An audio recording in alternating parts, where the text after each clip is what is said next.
The Iliad was definitely a high-stakes two-part episode for sure. Camera! Action! It's almost like our Snowfall movie. Yeah, it's a two-parter, but you could just play it straight and it's like a 2-hour Snowfall movie, and it all literally kicks off with a bang.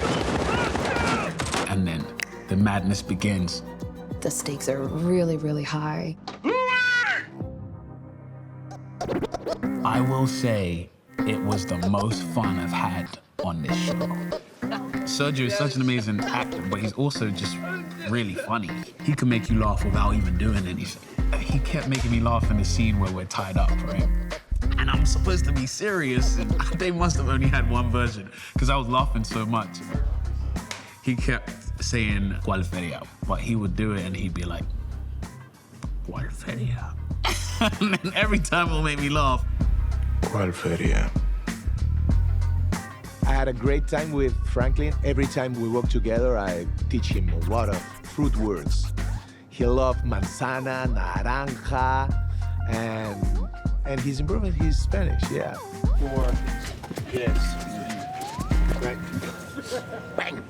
Every shootout scene we've ever had on Snowfall has been very interesting. It's just like, gets more realistic each season. It was the first time Sissy had been involved in any kind of shootout. So it was a brand new experience for the both of us. Are you okay? I'm okay. Are you okay? All the action that we do on this show actually has some sort of story behind it. You know, even though they're being shot at, there's things going on between them. That's the story that we're actually trying to tell. Shooting an action scene requires a lot of understanding, you know, from everyone of what we're planning. What we're doing today, we've got some big picture windows and a glass door.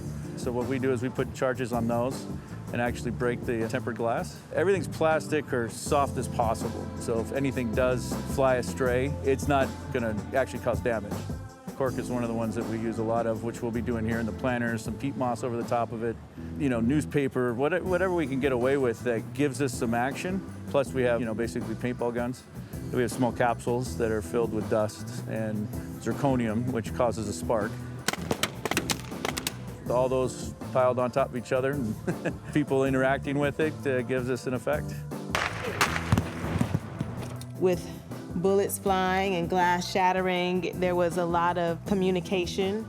Because of recent things that have happened in the film industry, as far as firearms, we've taken extra consideration and precaution when it comes to using firearms and just overall the safety on set. Triple checking each take, making sure that the chambers were empty. Everybody was just on full alert.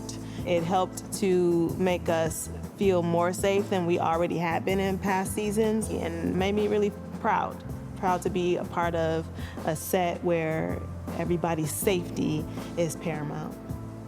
That's our job, is the safety aspect of it. I mean, that comes first and foremost. So we always have a safety meeting and we place things in a way that there's protection for the people that are near it. We are launching projectiles, but at the same time, it's all about directional. It's always this has to happen this way. He can be here, they can't be there.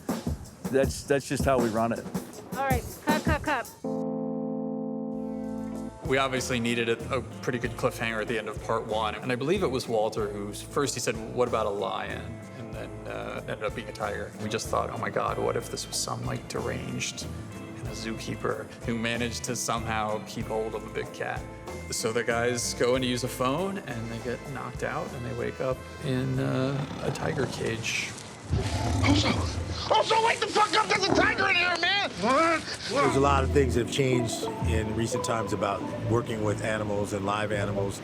You know, the CGI being as good as it is really kind of helps the storyteller. I was fortunate to have worked with CGI before, and what I've learned in those instances is you are the tiger. You're the actor you're playing, and you are the tiger. You come up with ideas and you imagine what the tiger does, and you react to that. So we have that type of collaboration. And then at the same time, we have the genius Kevin Sullivan who's saying, hey, the tiger's doing this, the tiger's doing that. And it was fun. It was like being a kid.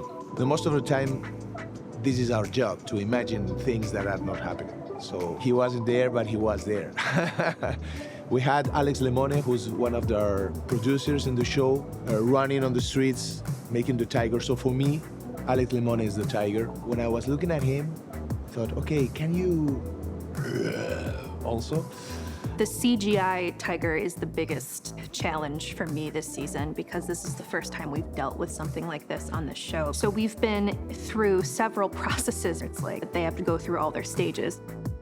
Everything that goes into it hinges on a visual effects supervisor being on set. I'm here to make sure that we are recording all of the data required for those scenes in order to create that tiger.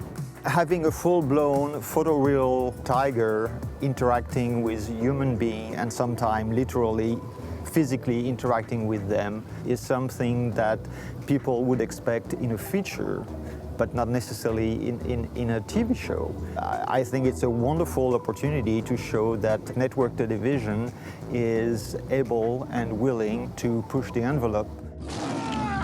I think that people are gonna see this in the show and think, how did they get a tiger on set? But to be able to work with the CGI of the tiger and work with Sergio, who's completely there with you, it was a remarkable experience.